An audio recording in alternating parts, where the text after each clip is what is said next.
Good evening, friends, neighbors, fellow lovers of liberty, and anyone who believes a porch, a chair, and a good cigar might be among the last truly free institutions in America.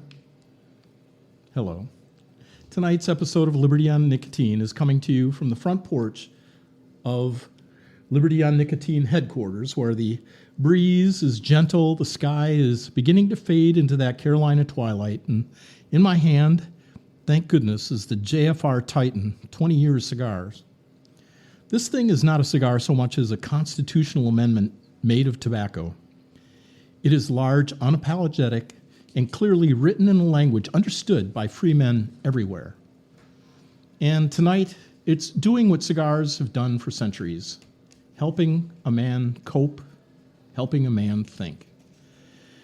Because the last 48 hours have been, well, let's just say the universe filed 2 departure notices. First, my godmother, my beloved, beautiful Aunt Bernice, 103 years old. 103. Now, if you're a libertarian like me, you admire longevity because it means someone managed to survive a full century of government programs and still kept breathing. Now, that takes grit.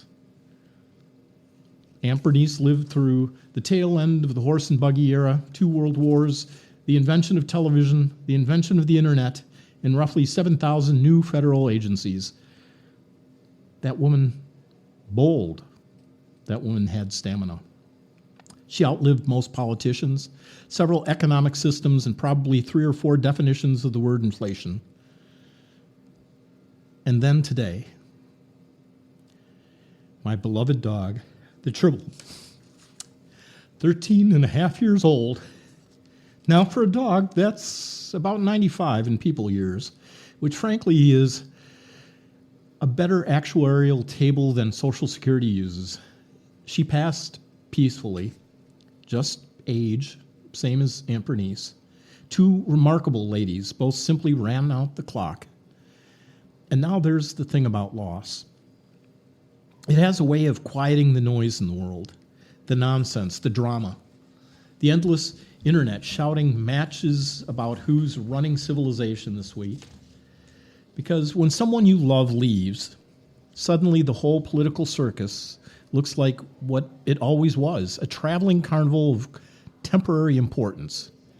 Meanwhile, the real things remain. Family, memory, and sometimes a dog sleeping in the sun while you build a fence or drink coffee.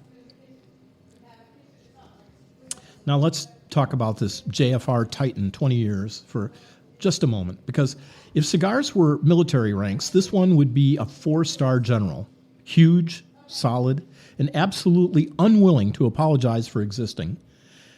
That first draw is rich, peppery, a little earthy, and exactly the kind of cigar you might light when life hands you a reflective moment, which is the whole point of the cigar ritual. It slows time down.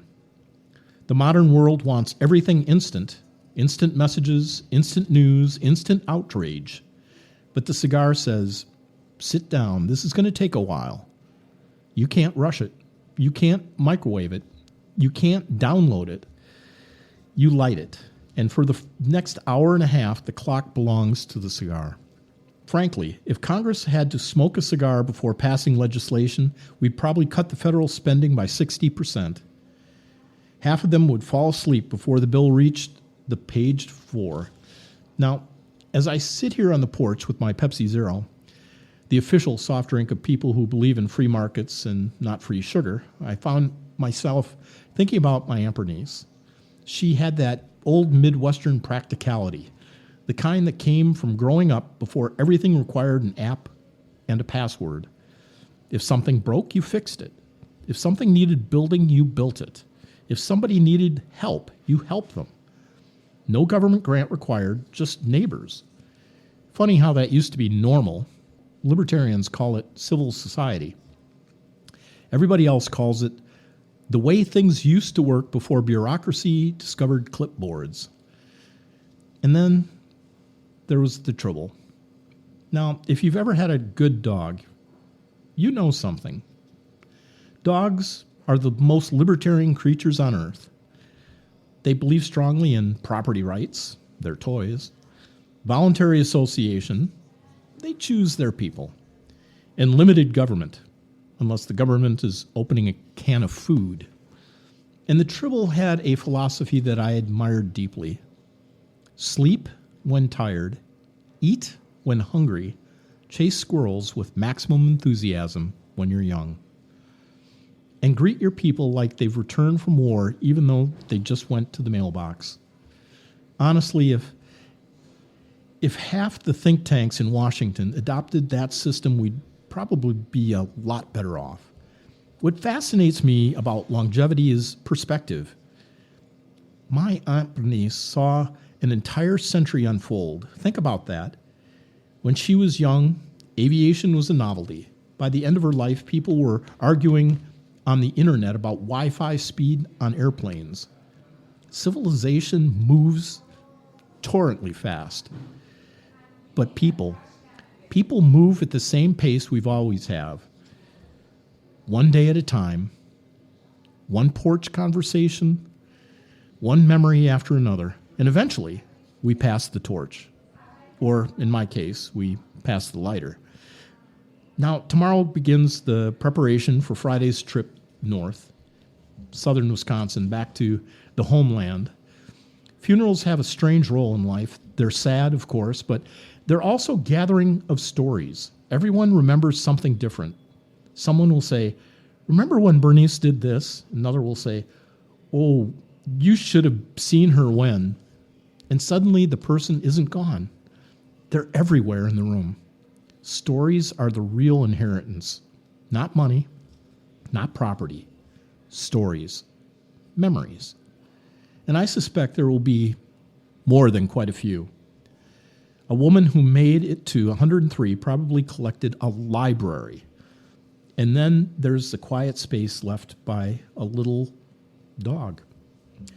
If you've ever lost one, you know exactly what I mean. You expect to hear them. You expect to see them waiting.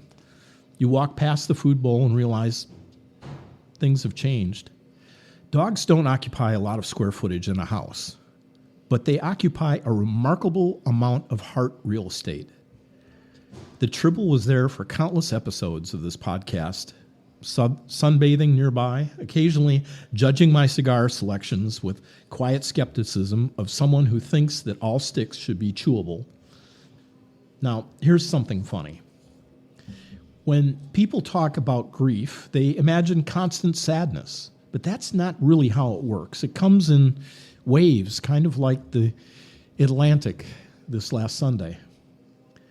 One moment you're quiet, the next moment you remember something ridiculous. The next time your dog tried to fight a vacuum cleaner, or the way your aunt told a story that started in 1947 and somehow ended with a pie recipe.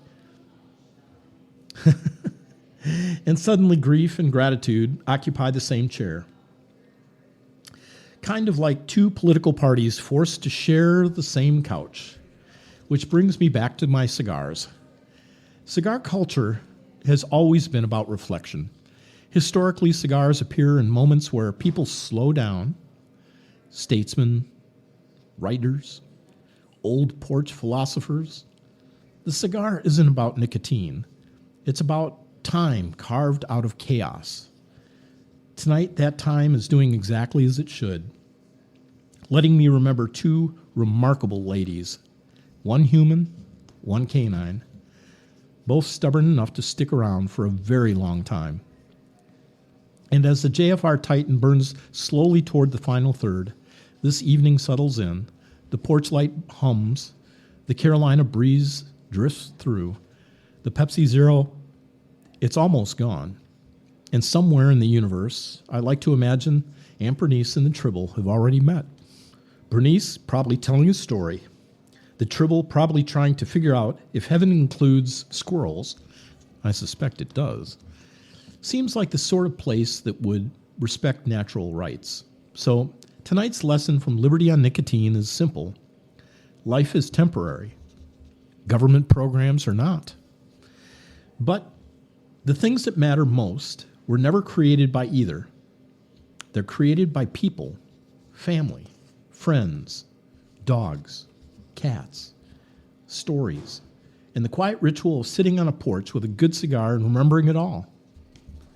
Here's to my Aunt Bernice, 103 years of stubborn Midwestern excellence, and to the Tribble, 13 and a half years of loyalty, sunshine naps, and anti-squirrel vigilance. And to all of you listening out there, light something good tonight. Call somebody you love. And remember, liberty, like a fine cigar, is best enjoyed slowly. Good night, my friends.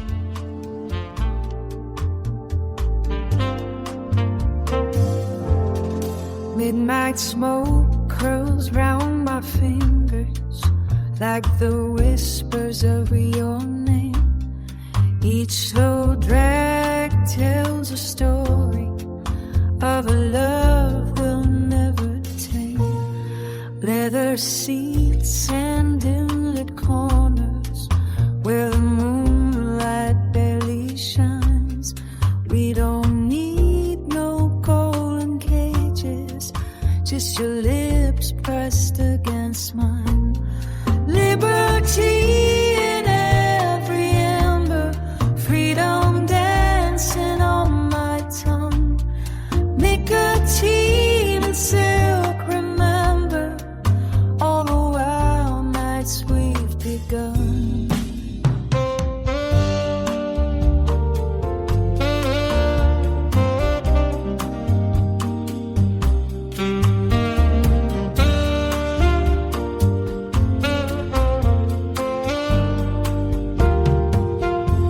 Havana nights and slow confession, written in and drifting haze.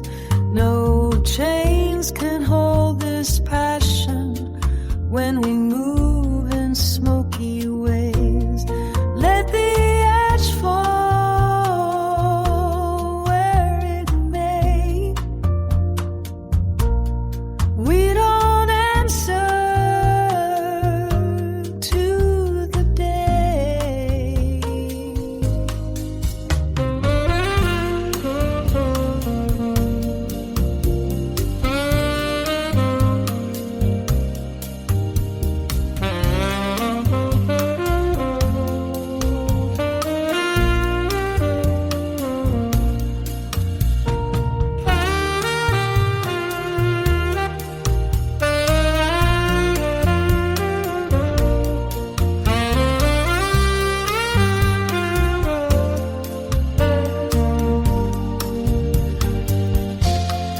Liberty in every ember, freedom dancing on my tongue.